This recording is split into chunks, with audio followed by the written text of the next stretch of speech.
is. There he is, the man himself, Mr. Michael Jackson. You know, they just dropped the trailer for the new Michael Jackson movie. I think it's called Michael. And did y'all know that the trailer, I think, is almost at, well, it's not even the trailer. It's like the teaser. It's not even the full commercial for the movie. It's just a 1 minute teaser or something like that. The teaser already has broken records, just like Michael did when he was alive. The teaser for the new Michael Jackson movie has already hit almost 200 million views on YouTube.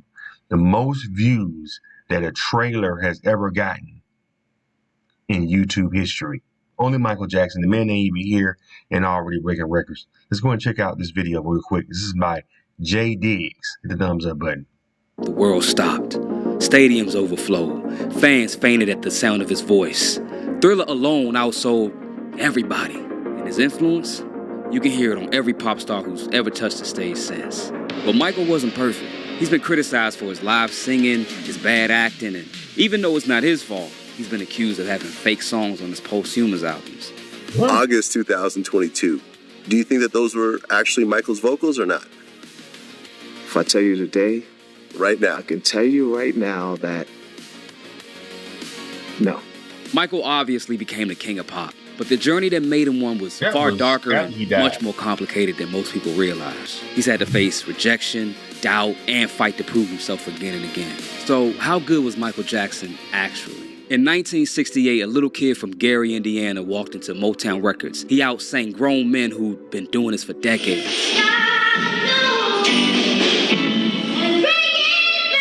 That kid was Michael Jackson. You see, the Jackson 5 weren't just another kid group. They were something else entirely.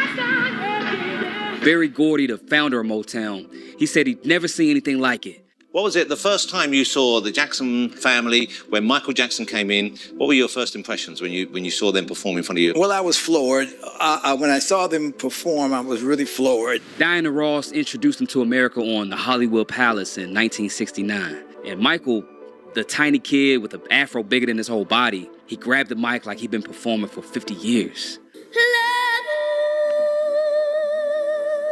But the part people don't always think about is, while other kids were learning multiplication tables, Michael was learning choreography. While they were playing tag at recess, he was in the studio until 3 a.m. Actually, you're becoming like a stage addict. I really am. Like when there are off days and there is no show, I'm up at night dancing just to sing. It's really strange. I guess I'm an addict. Can't help it. Joe Jackson didn't believe in childhood. He believed in perfection. He got it. Through this thing right here, or if you're black, you're probably familiar with the switch. Michael would later say he was so terrified of his father that he'd vomit when he saw him coming. Now think about that, a kid so scared of his dad that he'd get physically sick. But that same kid would walk on stage and command an audience of thousands of people. By 1970, the Jackson 5 had 4 consecutive #1 hits. I Want You Back, ABC, The Love You Save, I'll Be There. No group had ever done that before. Michael was 11 years old singing about love and heartbreak in a way that would make grown women cry.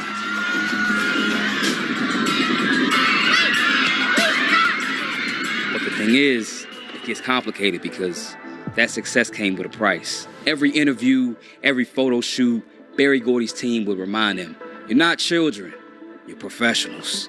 Michael couldn't make friends his own age. He couldn't go to school dances. He couldn't even hardly go outside without causing a riot. He later talked about staring out hotel windows, watching kids play in the park, just watching. Michael just wanted to be normal. But the thing is, he wasn't normal. You see, he was talented, but not just talented, he was absolutely obsessed with music. So who did you start listening to get your kind of singing style? James Brown. I said James Brown and Sammy Davis Jr. because I like the kind of things they do, like fast music. What did you borrow from them? Well, I do most of his dancing on stage, and I just like the way Sammy sings. And the music was incredible. But behind every perfect performance, there was a child who had been hit for missing a step. Behind every smile, it was a kid who didn't know what it was to just be a kid. Hang on, man. It seemed like Michael Jackson's voice was deeper when he was like 10, 11 years old. Let's go back to that. Look how deep his voice. It seems like his voice is getting ready. His voice is supposed to be deep. Listen to his voice. Most of his dancing on stage. And I just like the way Sammy sings. And the music was incredible. His but voice behind is every kinda perfect deep performance, for a kid. there was a child who had been hit for missing a step. Behind every smile, it was a kid who didn't know what it was to just be a kid. By 1979, Michael was 21 and desperate to prove something. The Jackson 5 had left Motown and became the Jacksons. But Michael, he wanted more. He needed more.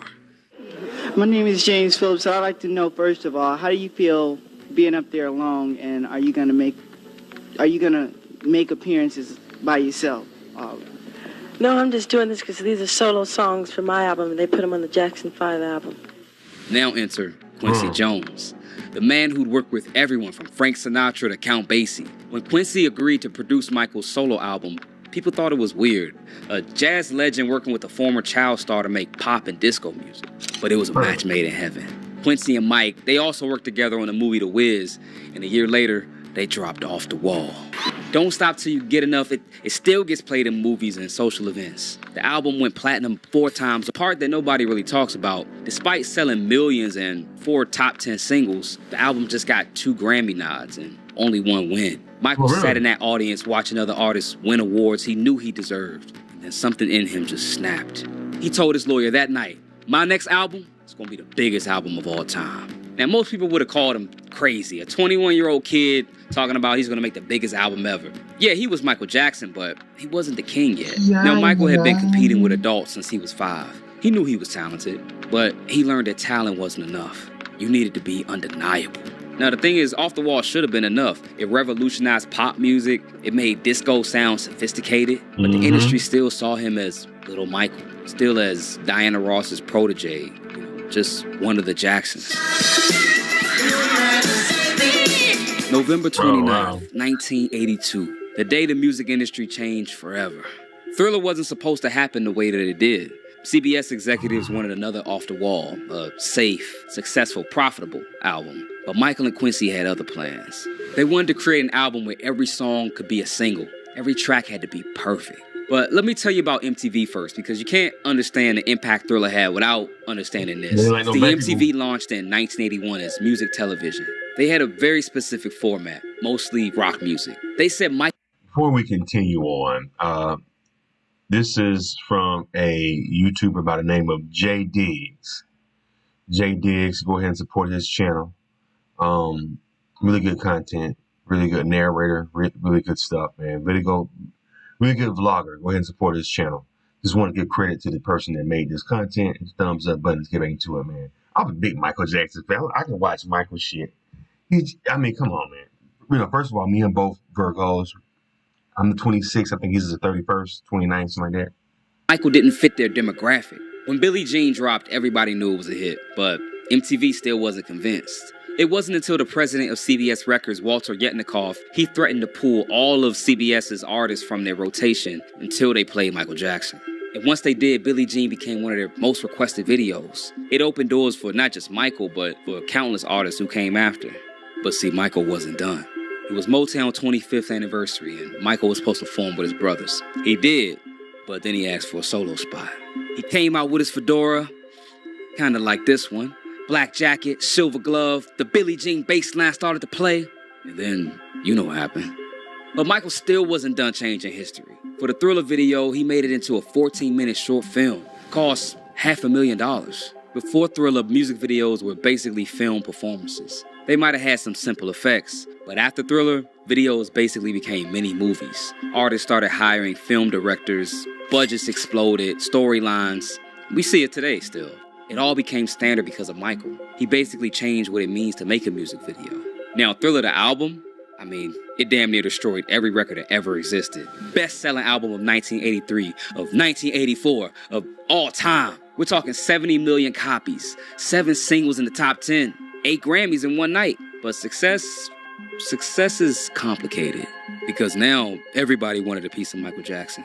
The Pepsi commercial that went wrong, his hair caught on fire during a pyrotechnic malfunction, that's when the painkillers started. Then he got backlash for his pop success. Black radio stations started saying he abandoned his community, and rock critics says he was too commercial. People who ignored him during Off the Wall now saying he's overexposed. And all of this was just the start of what would eventually become his Achilles heel, the media. Now, fast forward, Michael has spent 3 years preparing for a follow-up album. I mean, the pressure of following Thriller must have been crazy. I mean, imagine trying to follow up the Bible. What do you write next? Bad was the answer. 5 #1 singles from one album. The Bad Tour became the highest grossing tour in history. But there was another conversation happening. Prince.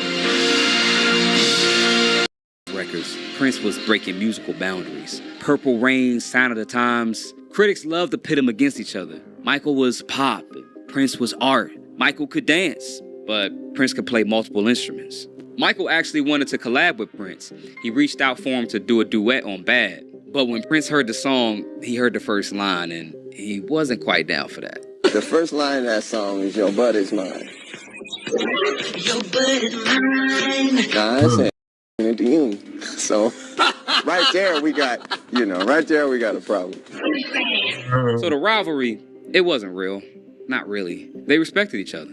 But the media always needs a story. And unfortunately, Michael became a prime target for that. The media discovered they could sell more magazines by calling him Wacko Jacko than by celebrating his music. Every weird thing he did became a headline. He bought a chimp, front page news. He slept in a hyperbaric chamber? He didn't, but who cares about the truth? Headlines for weeks. And then they got their biggest story yet. I have a skin disorder that destroys the pigmentation of the skin. It's something that I cannot help. Okay, but when people make up stories that I don't want to be who I am, it hurts me. Michael had developed vitiligo, a disease that destroys skin pigmentation. It was something that defined him in both positive and negative ways. But instead of compassion, he got mockery. By the time the Dangerous album came out, Michael was pushing boundaries again. New Jack Swing with Teddy Riley, Industrial Sounds, Black or White became the most watched television event of 1991.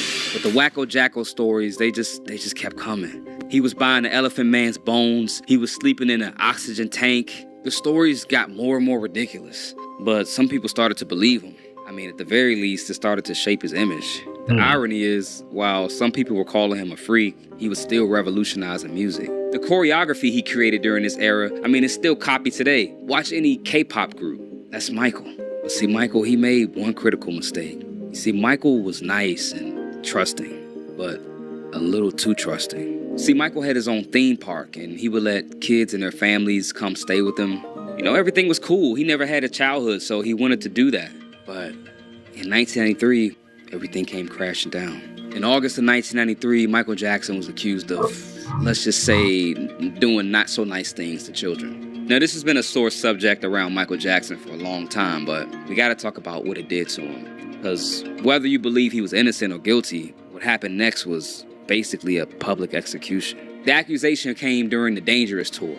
Michael was performing at sold-out stadiums when police raided his home. Media coverage was relentless. I mean, it was so bad he had to cancel the tour. He became dependent on...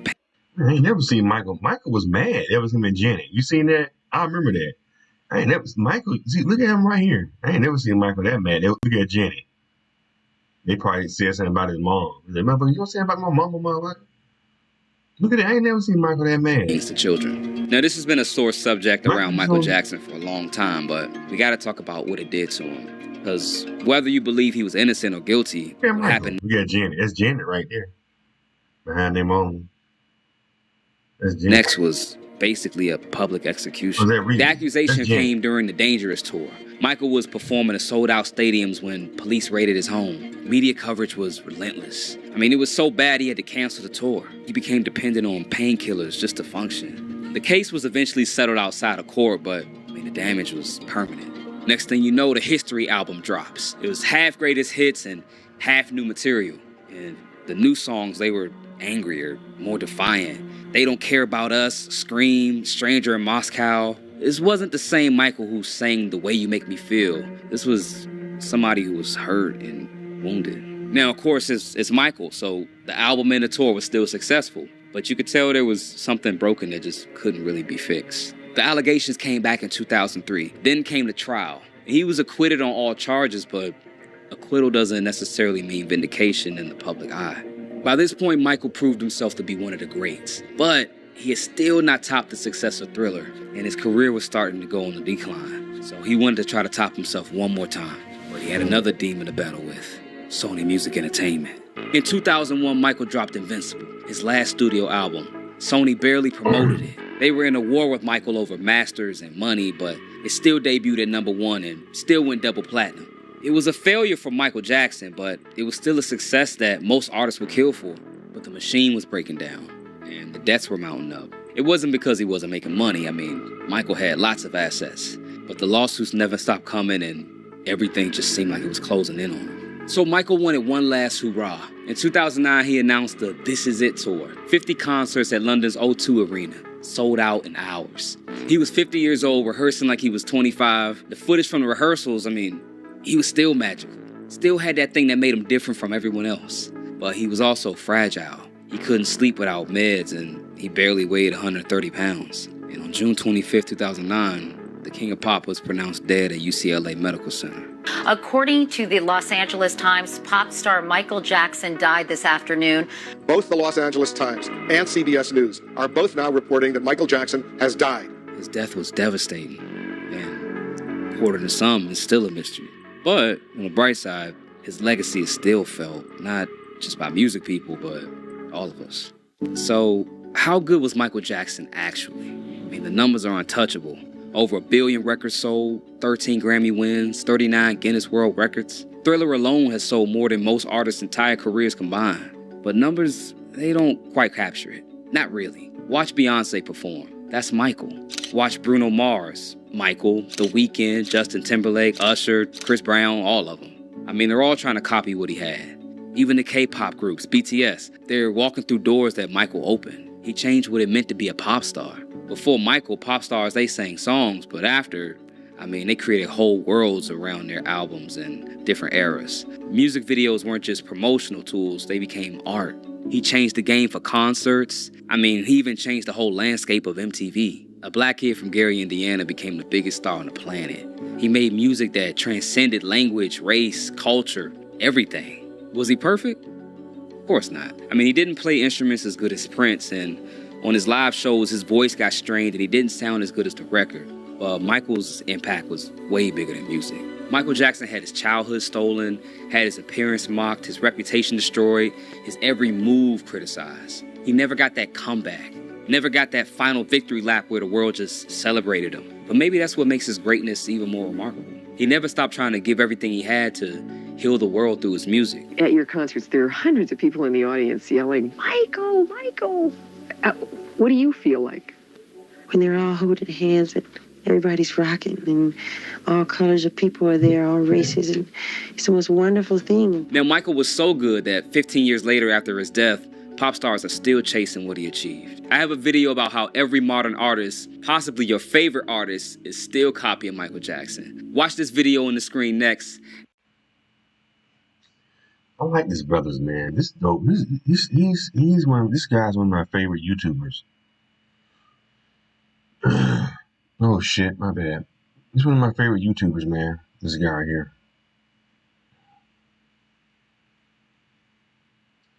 Wow. Michael Jackson. Yeah. Music videos were basically film performances. They might have had some. You know, I'm looking to be in the era of Michael Jackson. I was a little kid when Michael first blew up. I used to be terrified. My sister to this day teases me about that. She was a teenager. She was in high school. I was in elementary school. I think I might have been like in the 2nd grade when Thriller came out. And I remember when Thriller came out, I was scared. It scared the shit out of. I was like, what?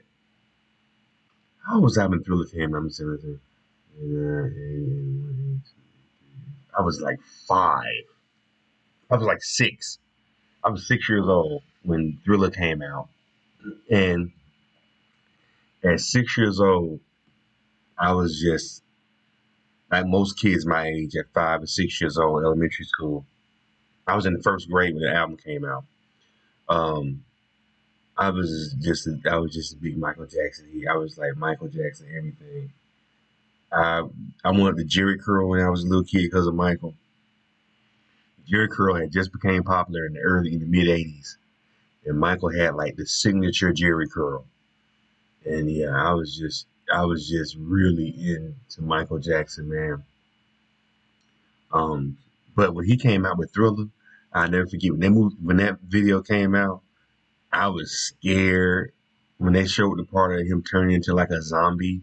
You know, when he turned into that werewolf and his eyes got big, I said, "What the fuck?" Because it was like it's like your childhood icon is turned into like this demon monster. I'm like, oh, what the hell? And then after that, I stopped liking Michael Jackson. After a couple weeks, I got back into Michael, but when he came out with that video, I was like, I don't like Michael Jackson. I remember my mama used to always say, remember you was a little kid, you started saying, Jackie, you don't like my mama asked me, she was like, you don't like Michael Jackson no more? And she said, I was like, no, I don't like Michael Jackson no more. I don't remember doing it, but mama said, that's exactly what you did. My sister was like, yeah, I remember you didn't like Michael. My sister was like, yeah, I remember you didn't like Michael Jackson. Because the video scared the shit out of me. I was like, how the hell could this man that I love, his music and everything, not like that, y'all know what I mean? Like I love, I'm a kid. I thought Michael Jackson was like this. He was a black kid.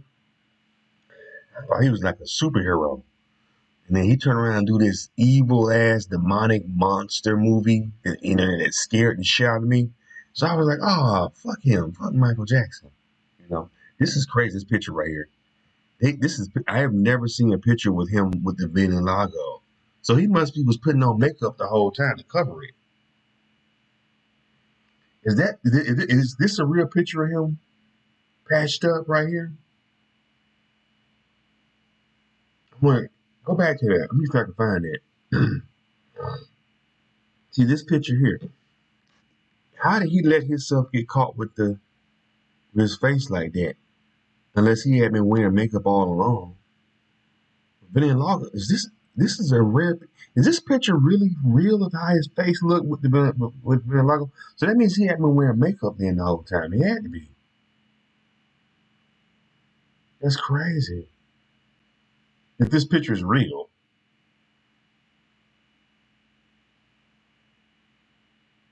If this picture is real, then he had the bleach. He couldn't go out there and perform with his face looking like that.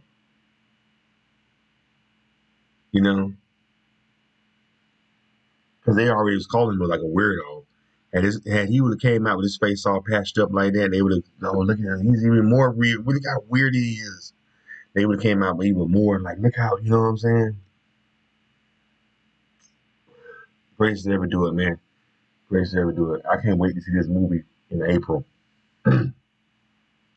Biopic, Michael. Somebody said it's supposed to be 2 parts. It's supposed to be, this is the first part, Michael, and then they're going to have a second part. It's supposed to be Jackson. That's what I heard. But why would we come back and pay money to see the second one? People love Michael. They'll probably come back and see it, pay the money. But we know how the story ends. It's not like we don't know. You do a sequel to a piece that you don't know how it's going to turn out. We know how it turned out for Michael. There's no come back and see part 2 and find out what happens to Michael Jackson. Like, we pretty much know what happened to him. You know what I'm saying? Last few years of his life. And if you don't know, you could pretty much watch this and you'll find out what happened to him. You know what I'm saying? Anyway. Are y'all going to see the new Michael Jackson movie when it come out, man? Let's talk about it in the comments. Hit the thumbs up button. Subscribe to the channel.